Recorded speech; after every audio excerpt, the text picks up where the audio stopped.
우리가 오늘 읽은 말씀에 보시면 어떤 내용이냐면 예수님께서 군대 귀신 들린 사람의 귀신을 쫓아주셨습니다. 그럼 여러분 어떻게 해야 됩니까? 그 동네 사람들이, 그 마을 사람들이 예수님 붙잡고 주님 여기 머물러 계십시오. 말씀해 주세요. 또 우리 중에 병이 든 분들이 있는데 고쳐주세요. 그러면서 막 귀신도 쫓아주세요. 막 이래야 되잖아요. 근데 어떻게 했습니까? 예수님이 떠나가 달라고. 왜냐하면 재정적인 경제적인 손해가 있을까 봐 떠나가 달라고 이렇게 합니다. 예수님께서 그곳을 떠나는데 귀신 들린 사람은 오히려 붙잡습니다. "주님 가지 마시고 나와 함께 해 주십시오." 이렇게 붙잡으니까 예수님이 가서 "너희 가족들에게 가서 하나님이 어떻게 큰 일을 행하셨는지 가서 네가 가서 알려줘라. 소식을 전해라." 이렇게 말씀하십니다. 예수님 배를 타고 가버나움으로 가십니다. 거라사인에서 이제 북쪽으로 올라가면 이제 가버나움인데 배를 타고 북쪽 가버나움에 올라가십니다.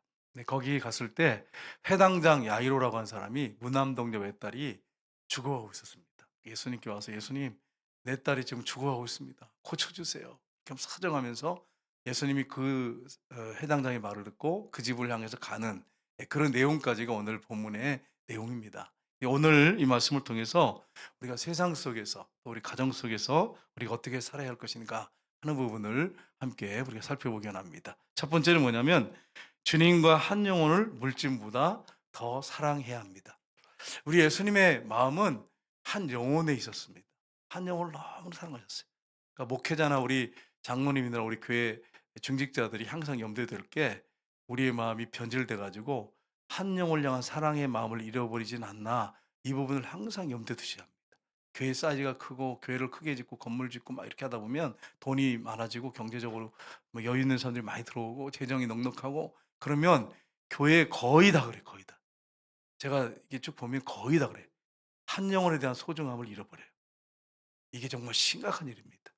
예수님은 항상 한 영혼에 대한 초점을 갖고 계셨어요. 그래서 이 거라사인 땅에 군대 귀신 들린 사람에 대한 이야기를 사람들은 몰랐어요, 제자들은. 근데 예수님은 알고 계셨어요. 그 폭풍을 뚫고 가버나움의 이 거라사인에 도착하십니다.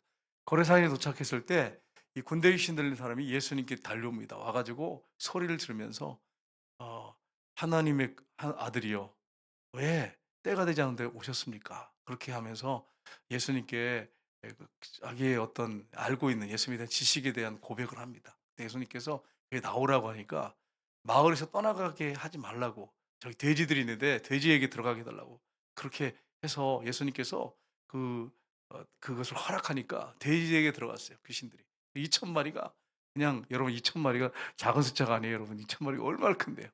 2천 마리가 때로 막 그냥 해 가지고 달려가서 거기 이제 바다 근처거든요. 전부 다 다이빙을 해 가지고 2천 마리 돼지가 다 죽었어요. 우리나라에 있었으면 뭐 우리나라였으면 우리나라 사람들 다 달려가서 삼겹살 구워 먹을 텐데 저 잡아 가지고 그게 걸어라인이었어요. 거기는 삼겹살 먹고 이런 건 아니었어요. 그래 가지고 2천 마리가 싹 그냥 다 몰살했어요. 죽었어요. 근데 여러분, 군대 귀신 달린 사람이 얼마나 심각했냐면 이제 바로 본문 앞에 보시면 나오는데 이 사람이 집에 거하는 게 아니라 무덤 사이에 거해요. 무덤 사이에. 막 소리를 지르고 다녀요. 그래 가지고 쇠사슬로 쇠고랑으로 묶어 놓으면 그걸 끊어 버리는 거예요. 귀신 들리는 사람들이 이렇게 힘이 셉니다. 쇠고랑 쇠사슬 끊어 버려요. 군대라고 했을 때 여기서 레기온인데 2천 명에서 6천 명의 군인을 말합니다. 레기온이라는 단어가. 그러니까 많은 귀신이 그 속에 들어가 있었어요. 그래 가지고 2천 마리가 죽잖아요. 몰살하잖아요. 근데 막 소리를 지르고 그다음에 이 몸을 갖다가 돌로 막 찍어 가지고 피를 내고 막, 그리고 막 밤낮 소리 지르고. 여러분, 밤낮 소리 지르는 게 얼마나 무서운지 모르실 거예요. 저는 실감했어요. 예전에 10 년쯤 됐을 때 제가 10년 전에 새벽 예배 마치면 바로 그 금호 초등학교 가 가지고 거기서 운동장을 한 15 바퀴 이렇게 돌아왔어요. 12 바퀴씩 돌아왔어요, 달리기를 하는데. 근데 이제 겨울이었는데 이제 새벽에 아침마자 근데 캄캄했어요. 그리고 딱 금호초등학교 딱 도착해서 들어가려고 하는데 막 막 그 소리 질러 서 놀라 가지고 제가 '이 군대 귀신들이 다 있나?' 이래 가지고. 그래도 내가 예수 믿는 사람이고 내가 목사잖아. 내가 어떻게 피하느냐. 여기 어떻게 운동을 하다가 소리 지른다고 도망가겠냐. 그래 가지고 운동장에 캄캄한 데 들어갔어요. 근데 안 보여. 안 보는데 저쪽에서 왁 소리 지르는데 얼마나 무서운지 여러분 경험해 보셔야 돼요. 나중에 경찰서까지 동원되어서 왔어요. 막 소리를 얼마나 지르는지 아파트 주민들이 신고한 것 같은데. 그런데 이제 목사잖아. 귀신 들린 사람인가?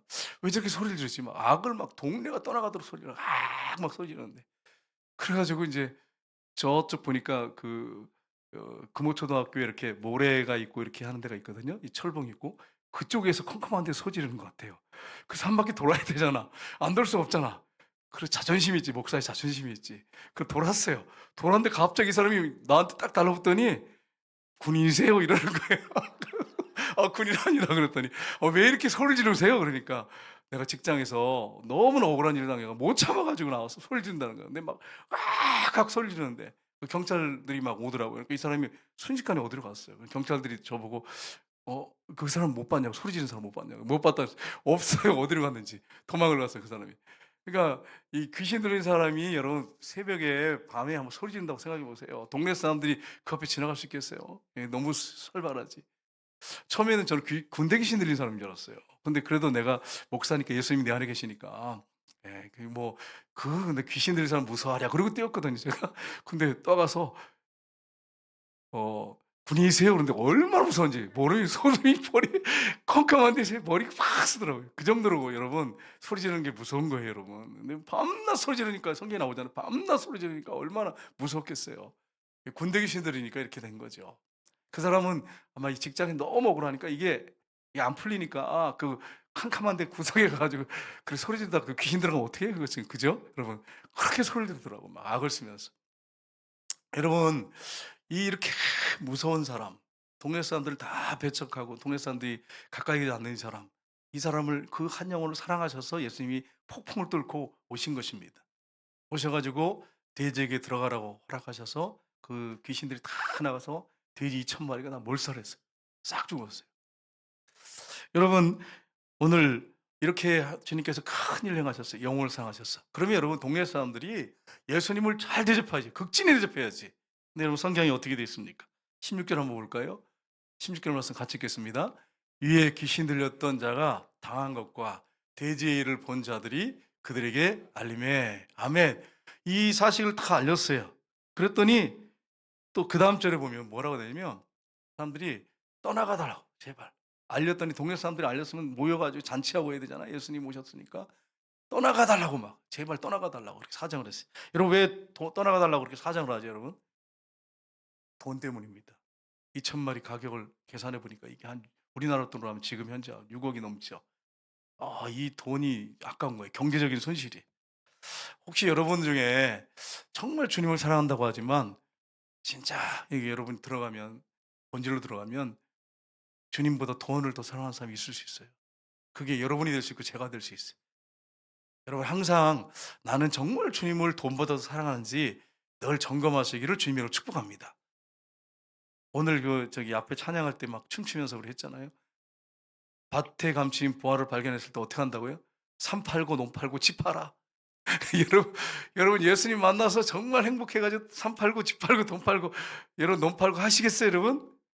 아멘 안 하잖아. 이 선교사님밖에 아까 찬양했던 선교사님밖에. 이게 보배의 신 예수님을 만났으면 산 팔고 땅 팔고 논 팔고 팔아서 집 팔아 가지고 예수님 보화를 사야지. 그렇지 않겠어요? 근데 안 그래요 오늘날 현실을 보면. 많은 사람들이 그렇지 않아요. 성경에 뭐라고 말씀했습니까? 디모데전서 6장 10 절을 보겠습니다. 같이 읽겠습니다. "돈을 사랑함이 일만하게 뿌리가 되나니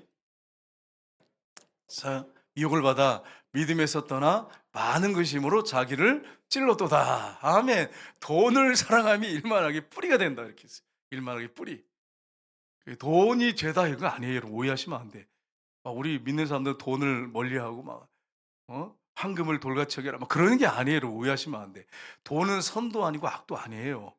그걸 누가 사용하냐에 따라서 그것이 정말 영혼들을 살리고 생명을 살리는 데 사용되기도 하고 하나님께 영광 돌리는 일대에 사용되지만 이게 욕심내고 잘못된 데 사용되면 하나님 영광 가리고 부정 축제하고 자기 잘 먹고 잘 살고 뇌물 받고 결국 죄악 가운데 살다가 돈 때문에 지옥 가는 거죠. 그러니까 돈을 사랑하면 안 된다는 거예요. 돈을 잘 이용해서 하나님께 영광 돌리고 선한 일을 많이 하는 것은 좋은 일인데 돈을 사랑하면 안 된다는 거예요. 여러분 진짜 돈을 여러분 사랑하십니까? 아멘 안 하시잖아요. 그죠? 우리 사랑 안 하죠. 그죠? 네. 여러분 주님을 돈보다 사랑하시죠? 아멘. 부목사님이 소리가 제일 큰 것 같아요. 테스트를 한번 해 봐야겠어요, 앞으로. 여러분 돈을 사랑한다는 게 이게 쉽지 않아요, 여러분. 주님보다 돈을 나는 주님을 더 사랑한다. 돈보다 예 주님을 더 사랑한다. 이게 그렇게 쉽지 않아요, 여러분. 언제 이게 딱 들통이 나냐면 헌금 시간이에요.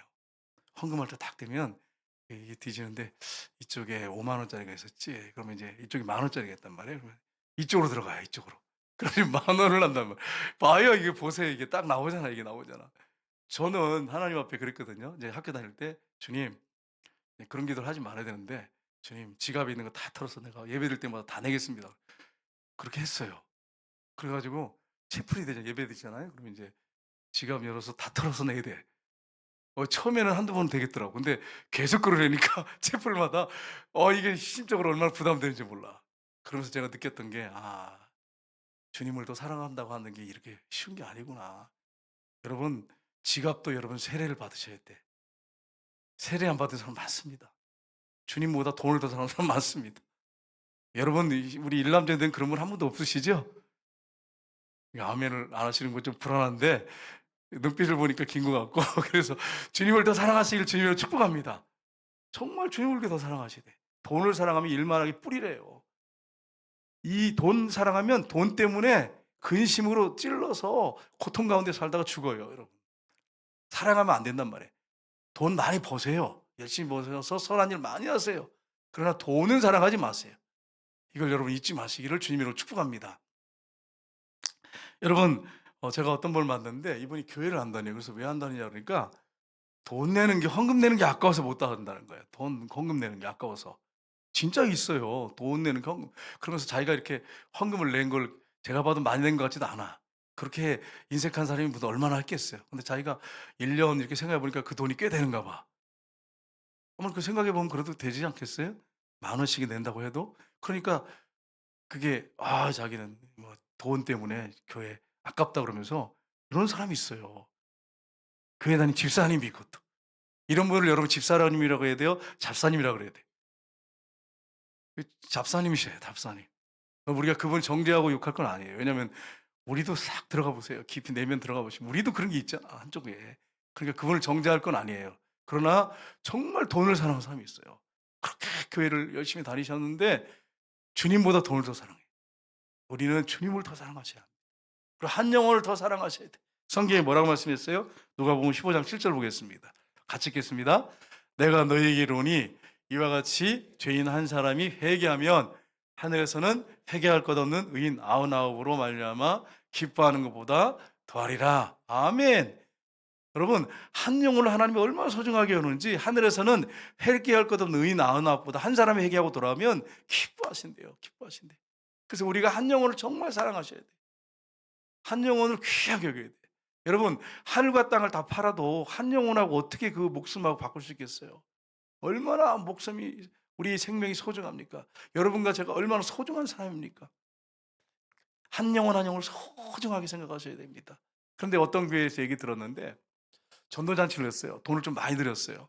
그래서 전도잔치를 했는데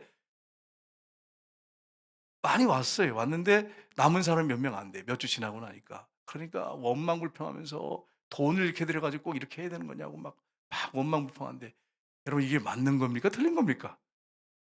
그래서 몇 명이라도 구원하고 한두 명이라도 구원했으면 감사해야 되는데 막 원망불평하는 거예요.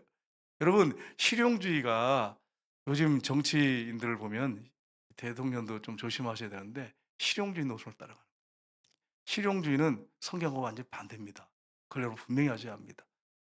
미국에서 처음에 막 뜨겁게 막 하다가 실용주의가 들어 가지고 기복주의로 빠졌어요. 기복주의로. 실용주의가 세상 사람들 경제 논리에서는 옳지 모르겠지만 성경과는 반대입니다. 여러분 보세요. 실용주의를 성경에다 연결시켜 보세요. 보면 예수님께서 뭐라고 말씀하시냐면 양 100마리가 있는데 그중에 하나를 잃으면 99마리를 들여들고 한 마리를 찾아 나선다고 그랬어요. 이게 실용주의하고 한번 생각해 보세요. 이거 완전히 반대예요, 반대. 원래 미국이 실용주의가 아니었거든요. 완전 복음주의였어요. 그러다가 실용주의 사상이 들어오더니 사람들이 주님보다 주님의 손에 있는 떡을 더 탐내는 거야. 기복주의로 빠지는 거예요. 근데 지금 우리나라 정치인들 보면 실용주의 노선을 따라가고 있어요. 그래 가지고 어떻게든지 이득을 위해서는 모든 걸 다 그냥 소중한 걸 다 그냥 그거 우리가 우리 기독교인들 가치 있게 여기는 것들을 우습게 보려고 해요. 지금 그런 시대를 맞이했습니다. 여러분과 제가 정신 차리고 깨어서 기도하고 이 지도자, 대통령과 나라 민족을 위해서 기도하셔야 돼. 그렇지 않으면 이 나라가 어떻게 서겠어요, 여러분. 또 잘못한 거 있으면 외쳐야 됩니다. 사람을 막 죽이자 그런 게 아니에요. 오해하시면 안 돼요. 정말 잘못된 걸 외쳐서 이 나라가 바로 서도록 해야 합니다. 그렇게 교회가 깨어 있지 않으면 안 돼. 안 믿는 사람들은 이해 못 해요. 오늘도 제가 동기 목사님하고 통화를 했는데 한참 열띤 논쟁하다가 열이 막 이렇게 올라오다가 나 원래 열이 안 나는 사람인데 막 열이 막 올라 가지고 저쪽 안에 들어가 가지고 사무실 안쪽에 들어가서 그냥 문 닫고 그냥 그 친구하고 한참 얘기했는데 말이 안 통해. 서울 쪽에 있는 친구인데 말이 안 통해. 그러면서 막 형 정권에 대해서 막 칭찬하고 막 그러면서 막 그래 가지고 적나라하게 막 얘기를 한참 했더니 나중에 얘기를 못 하더라고요. 열 받아 가지고 거기도 끊고 나도 끊고 이랬어요. 앞으로 전화 올지 모르겠는데 아니 도저히 이해가 안 돼. 난 도저히 그 친구도 이해가 안 되겠죠, 제가. 그래 내가 극단으로 그렇게 극좌파로 가면 안 된다. 지금 그런 쪽으로 가는 사람 많지 않느냐. 진보, 나라 발전을 위해서 뭐 이렇게 이야기하고 좀 진취적으로 나가는 거 그걸 반대하는 게 아니지 않냐. 이 나라 발전을 위해서 말하는 걸 내가 뭐 얘기하는 거냐. 이 나라를 갖다가 이상한 방향으로 끌고 가서 이 나라 무너뜨리려고 하고 동성애 그걸 갖다가 옹호하고 이것 때문에 그러는 거지 막 강력하게 얘기했더니 이해를 못 해요. 그 목사님. 친구 동기 목사님인데. 그래 가지고 처음에는 그 친구가 전화 와 가지고 "뭐 농담 좀 해도 되겠어?" 이래 가지고 시작을 하고 재밌게 얘기하다가 그냥 정색해 놔 가지고 갑자기 이래 가지고 전화 끊자 그러면서 그냥 끊어 버리더라고요. 나도 끊고 그랬는데 그 현실이 지금 그래요. 여러분. 목사님들도 난 그 친구 존경하고 사랑합니다. 그런데 잘못된 건 잘못됐다고 해야 되는데 그래서 목회자라면 잘못된 건 잘못다고 얘기해야 되는 거 아니냐. 선지자들 그렇게 얘기하는 거 아니냐. 선지자들이 지도자를 잘못된 길을 가면 바르게 얘기를 해야 되지 않느냐. 지금 이게 무슨 지금 어떤 당이 다 얘기하는 게 아니지 않느냐. 막 한참 얘기했어요. 그런데도 이게 잘 안 먹히더라고요. 여러분 우리가 이 땅에 살아가는 동안에 성경적으로 나가지 않고 비성경적으로 나가면 아니라고 얘기해. 내가 어디 정당을 편다는 게 아니잖아요.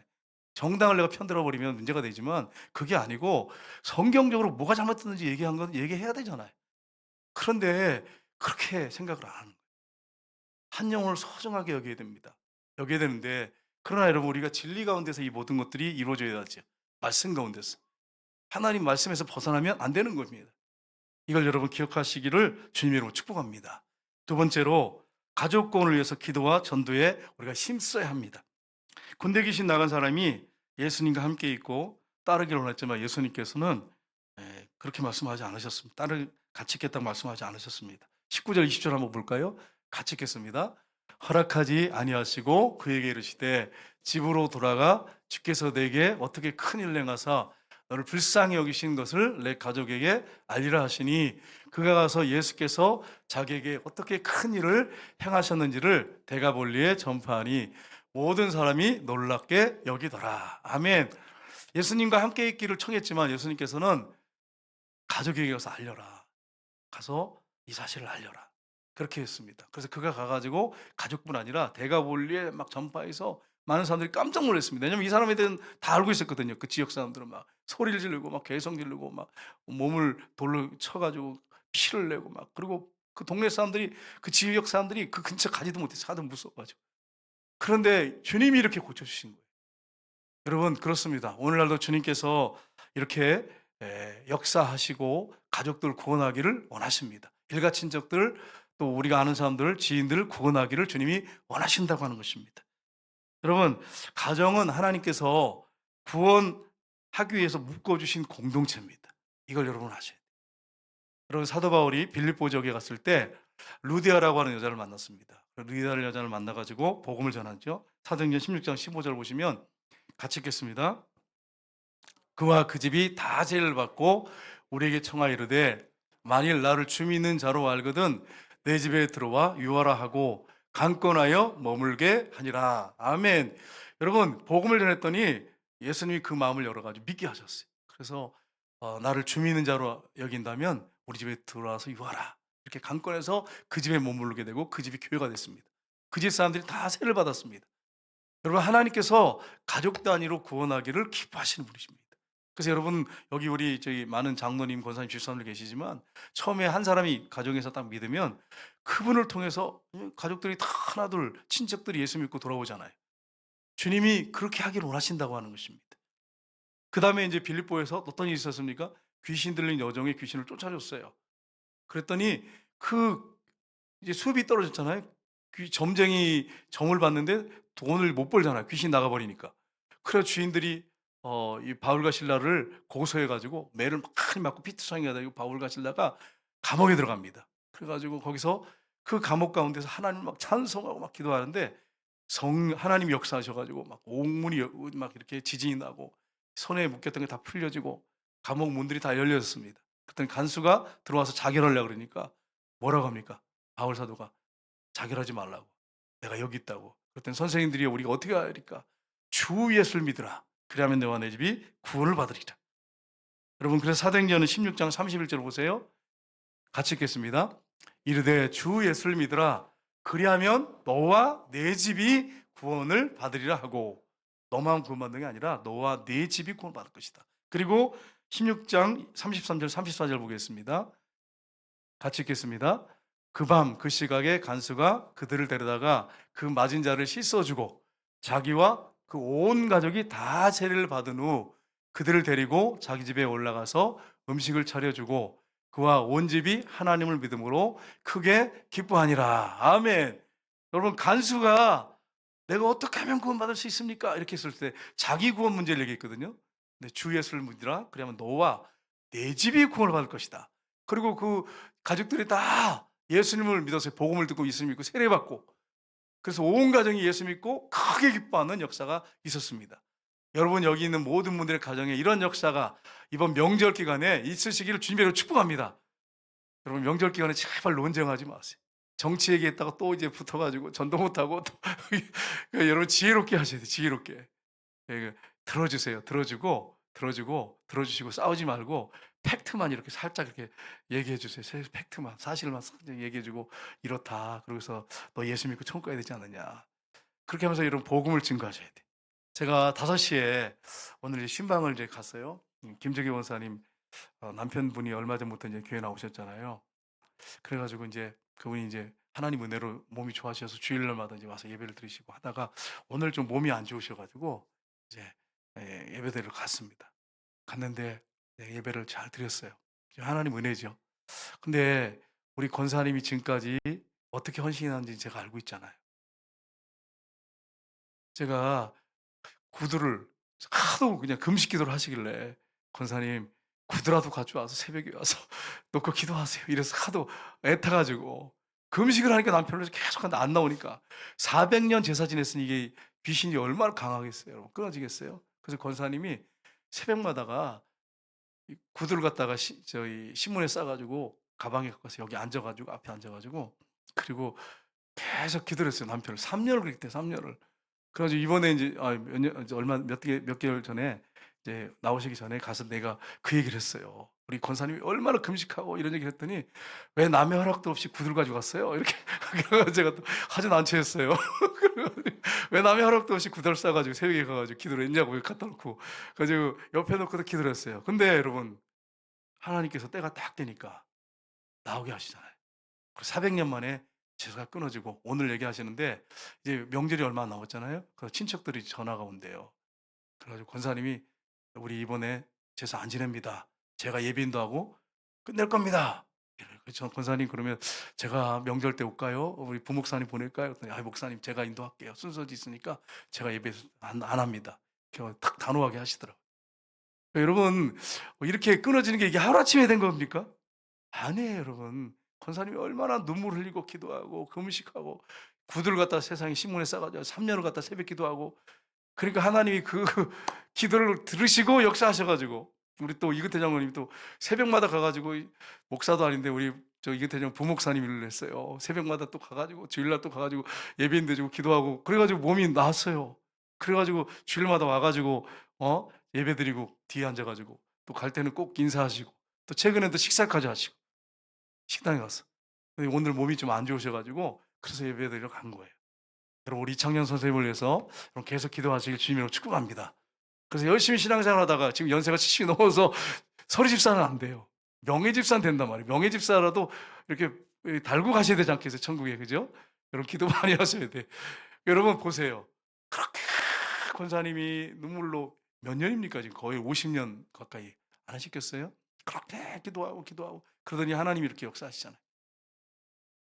여러분 하나님은 오늘도 잘 역사하십니다. 가족들이 다 구원받기로 하십니다.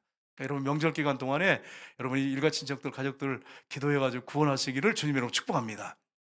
세 번째는 절망의 상황 속에서 주님께만 소망을 두고 기도해야 합니다.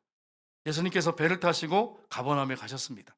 그런데 그때에 이 해당장 야이로라고 한 사람이 그 당시 해당장에는 상당히 이렇게 사회적으로 신분이 높은 사람입니다. 무남동료 외딸이 죽어가는 것입니다. 그래서 오늘 22절 23절을 보시면 이렇게 되어 있습니다. 같이 읽겠습니다. 해당장 중에 하나인 나이로라 하는 이가 와서 예수를 보고 발 아래 엎드려 간곡히 구하여 이르되 내 어린 딸이 죽게 되었사오니 오셔서 그 위에 손을 얹으사 그로 구원을 받아 살게 하소서 하거늘. 아멘. 여러분 아버지가 믿음이 있었어요. 믿음이 있었어요. 그러니까 여러분 역사 일어나잖아요. 여러분 여기 앉아있는 우리 여집사님의 믿음 때문에 남편 구원받고 가족들 구원받고 그런 분도 있고 여기 많이 있잖아요. 남편이 구원받은 분들.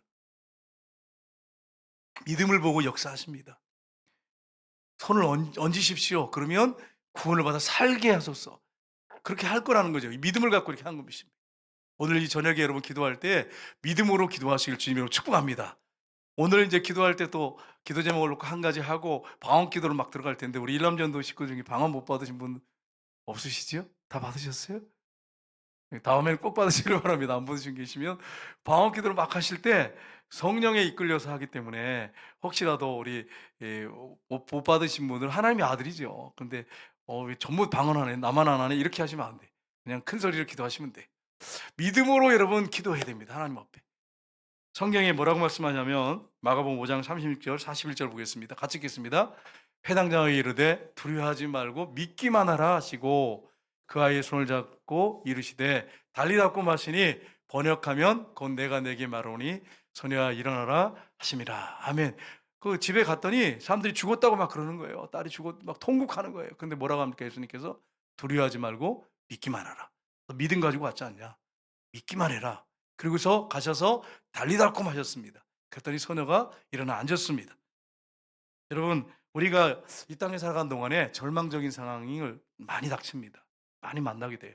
여러분 생각해 보세요. 무난동녀 외딸이 죽었어요. 그 집에서 가장 위기예요. 가장 절망적인 상황. 세상에 그 딸 하나 있는데 그 딸이 죽어가고 있어요. 근데 죽었다는 거예요, 여러분. 생각해 보세요. 도착했는데 죽었대 이미. 그러니까 얼마나 절망적입니까? 믿음 가지고 예수님 데리고 모시고 와서 고침받으려고 했는데 죽었어.